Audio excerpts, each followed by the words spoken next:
Vamos agora mudar de assunto. Toda quarta-feira, toda sexta-feira tem Fala Doutor aqui no Balanço Geral Amanhã. Então roda a vinheta, produção.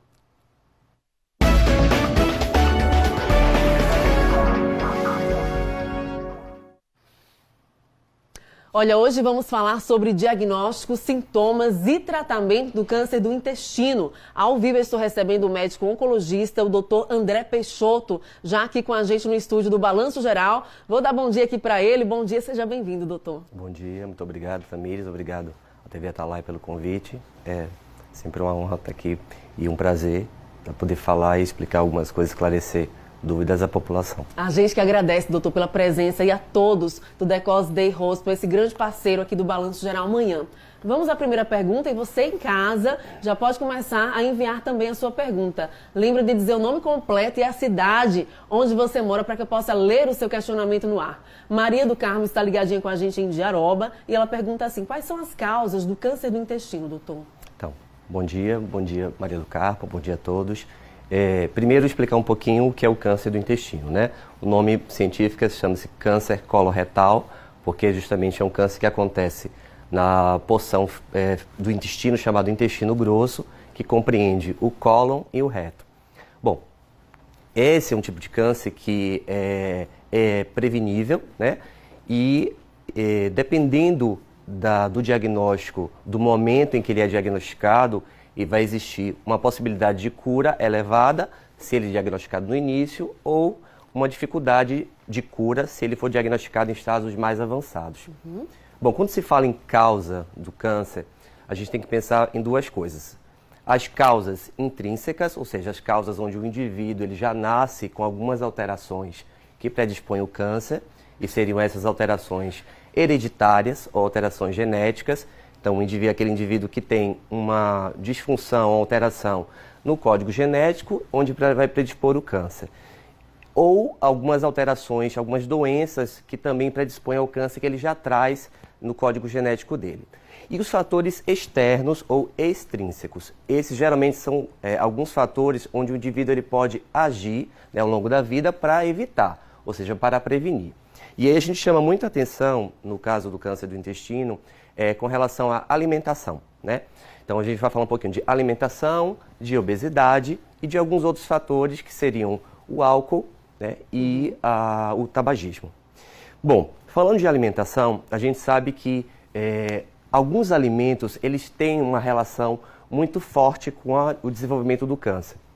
E hoje existe um consenso em que o uso excessivo, né, o consumo excessivo de carnes processadas e carnes vermelhas está sim associado ao aumento da incidência desse tipo de câncer, né? A obesidade também é um fator que a gente precisa sempre estar trazendo, né, citando, até porque o nível, né, a quantidade de pessoas que têm apresentado obesidade confirmada, né, obesidade, tem se elevado muito. A gente sabe que a obesidade, ele causa algumas alterações no organismo, ele causa um processo de inflamação crônica de alguns órgãos, que isso também leva à formação do câncer. Lembrando que estamos falando sobre câncer de intestino, vamos colocar para que a população possa entender o assunto que estamos tratando aqui no Fala Doutor. E você pode interagir pelo WhatsApp do Balanço Geral em tempo real, hein? Vamos aqui a mais perguntas aqui no Fala Doutor. Próxima pergunta aqui, por gentileza. Ana Carla ligadinha em Capela. Quem tem câncer do intestino sente dor, doutor? Então, bom dia, Ana Carla. Esse é um dos sintomas do câncer de intestino, tá? Entretanto, o sintoma de alerta, o principal sintoma de alerta é o sangramento nas fezes. A gente sabe que muitas vezes esse sangramento ele vai estar associado a alterações benignas, né? Uma patologia que é muito mais comum e que causa sangramento é a hemorroida, a doença hemorroidária, né? Algumas parasitoses, verminoses também causam sangramento nas fezes, mas é importante que a apresentação desse sinal, o paciente, o indivíduo, ele procure um médico. O médico já acompanha ele, se for uma mulher, uma ginecologista, né, se for o homem, o urologista, ou um médico clínico, ou qualquer outro médico que o acompanhe, ou um médico clínico, se ele não tiver nenhum médico que acompanhe, para investigar esse sintoma. No caso da dor, como a Ana perguntou, A dor é um dos sintomas, sim, mas não é um sintoma mais comum e não é um sintoma específico. Então, assim, dor, alteração do ritmo intestinal, ou seja, aquele indivíduo que tinha um intestino normal e ele começa a apresentar ressecamento, né, obstipação, como a gente fala, ou o indivíduo que tinha o intestino mais preso e de repente ele começa a ter diarreia. Então, essa mudança do hábito do intestino também é uma coisa que chama atenção. E também uma coisa menos assim, observada, mas que também a gente chama atenção, é a alteração do aspecto das fezes. Então, alguns indivíduos eles começam a apresentar fezes de aspecto diferente, fezes mais finas, ou a presença de um muco, como se fosse um catarro nas fezes. Então, isso também é um sinal que pode estar associado ao câncer de intestino.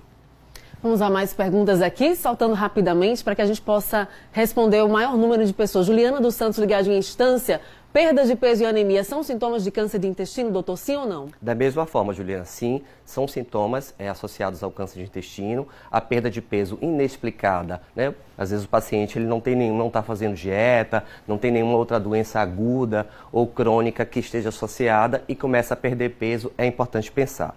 E a anemia também, porque alguns tipos de câncer, né, de intestino,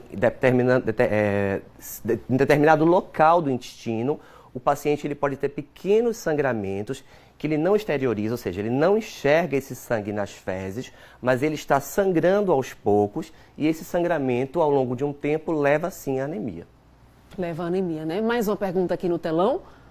Vamos interagir. Sandro Oliveira está ligadinho em Ribeirópolis. Bom dia para todos que estão em Ribeirópolis. Tem uma pessoa com câncer de intestino na família. Isso aumenta a possibilidade de outras pessoas desenvolverem a doença? Sim. Sim. Como eu falei, existem os fatores externos, que são os extrínsecos, e os fatores internos, que são aquelas alterações hereditárias ou genéticas que estão associadas à formação do câncer. No caso de indivíduos na família que tiveram câncer de intestino, dependendo desse grau de parentesco, ou seja, parentes de primeiro grau, sobretudo, alguns parentes de segundo grau, sim, é um fator de alerta para que você também fique atento a essas alterações e até você procure fazer uma investigação mais precocemente, tá? Importante demais. Mais perguntas aqui no telão do BG. Hoje falando sobre câncer de intestino, Carlos de Jesus está ligado em Poço Verde. Qual o nome do exame capaz de identificar as lesões na parte interna do intestino grosso? Então, Carlos, o exame se chama colonoscopia, tá certo? É um exame que é feito pela introdução de um tubo pelo reto, onde vai fazer um estudo de todo do intestino grosso, né? É um exame indolor, porque o paciente ele é sedado para se fazer. Então, assim, às vezes existe um mito muito grande, esse exame, como é que não é. Então, as pessoas estão mais acostumadas a ouvir a endoscopia digestiva, que é do estômago, né? E é um exame muito semelhante, só que é pelo reto. É importante que a gente fale que existe... a colonoscopia é um exame que, na verdade, a gente consegue tanto fazer essa visualização quanto diagnosticar também. Diagnosticar também, né? Exatamente. É um exame rápido, doutor? Ele é simples de ser feito? É um exame rápido. Às vezes, as pessoas, os pacientes, eles reclamam um pouquinho do preparo, porque você tem que tomar laxantes, um dia antes, não tem que comer algumas coisas. Então, tem pacientes que se queixam um pouco. Mas o exame em si é um exame simples, né? Você faz uma sedação, você está mais ou menos, você está dormindo, cerca de 8 a 10 minutos, você consegue fazer esse exame. Olha, a telespectadora Maria Edilene dos Santos está interagindo com a gente ao vivo aqui pelo WhatsApp do BG, falando comigo. Ela fala assim: bom dia, Tamires, bom dia a todos do Balanço Geral Manhã. Sangramento na lavagem intestinal é sinal de câncer do intestino, doutor? Sangramento na lavagem intestinal. Eu não entendi muito bem, mas talvez ela queira... Que sangramento seria esse? Enquanto ele for explicando aqui, já vai explicando aqui melhor pra gente esse sangramento. O que seria essa lavagem intestinal, para que a gente possa entender melhor, né, doutor? Será que é aquele procedimento que é feito antes do exame? Justamente. Eu entendi que talvez seja isso, né? Mas ela pode sim, mesmo as pessoas, os indivíduos que não tenham nenhuma doença no intestino, dependendo de como é feita essa lavagem, né? Talvez a outra coisa que ela tenha trazido, ou seja, os pacientes que estão obstipados, estão ressecados, vão usar alguma medicação para liberar o intestino, né? Como se fosse um método de laxante, né? Mas sim, então nesses casos, mesmo o paciente não tendo câncer, ele tendo uma doença ou tendo alteração do trânsito intestinal, ou seja, ele está ressecado por algum outro motivo, no momento da lavagem, de introduzir, né, alguma coisa para fazer, pode sim fazer uma inflamação e sangrar. Entendi. A telespectadora Maria Edilene, ela explicou melhor aqui para mim. Ela fala assim: Tamires, eu fiz uma lavagem e aí saiu sangue junto com as fezes. Isso é normal ou isso seria algum sinal de alerta? Não, isso pode acontecer, sim, mas se ela teve um sangramento, dependendo desse volume de sangramento, é importante que ela procure um médico para investigar, sim. Não é normal ter um volume excessivo de sangramento num procedimento de lavagem. Um pequeno sangramento pela introdução do recipiente que leva o conteúdo para fazer a lavagem, pode ser que traumatize, né, o canal do ânus e um pouco a parte inferior do reto e cause um sangramento pequeno. Mas um sangramento de um volume mais elevado não é comum. Então, nesse caso, é importante que ela procure, sim, uma avaliação médica. Temos mais um minutinho, rapidamente, para a última pergunta sobre câncer do intestino. Aqui no telão, José Francisco de Itabaiana. Qual o tratamento para o câncer do intestino, doutor? Um minutinho para a resposta. Então, o tratamento a gente tem como base algumas ferramentas. Então, a cirurgia é o principal tratamento para o câncer de intestino, seja ele do cólon ou do reto. Existem também os tratamentos chamados quimioterapia e radioterapia, e o emprego dessas ferramentas, elas dependem de alguns outros fatores. Então, no primeiro momento, né, geralmente a gente usa a cirurgia como a principal ferramenta, e depois a gente pode usar ou não a quimioterapia. E no caso do câncer do reto, especificamente, a radioterapia, às vezes, ela vem primeiro que a cirurgia. A radio e a quimioterapia, ela pode vir primeiro. Uma última dúvida. A detecção precoce do câncer intestinal é possível? Isso é um assunto extremamente importante. Acho que talvez assim, a gente colocar isso para a sociedade de extrema e fundamental importância, porque assim, sim, é possível e deve ser feito. A gente sabe que hoje o Ministério da Saúde preconiza o rastreamento, né, de lesões através do método da colonoscopia. A idade limite, né, a idade a partir da qual se começa esse rastreamento no Brasil a partir dos 50 anos.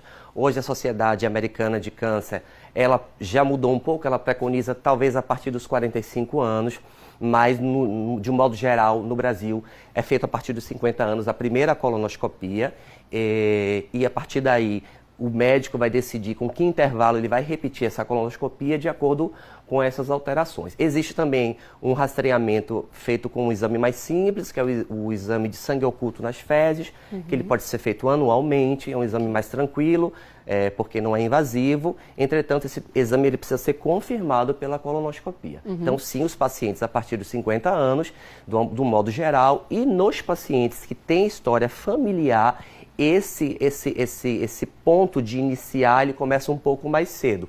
Ele começa por volta dos 40 anos. Ok, a gente quer agradecer a presença aqui do médico oncologista, Dr. André Peixoto, do The Cause Day Hospital, trazendo todo esse esclarecimento. É importante aí ressaltar isso. Há a possibilidade de prevenir, sim, o câncer intestinal. Obrigada, doutor. Bom dia. Eu agradeço. Bom dia.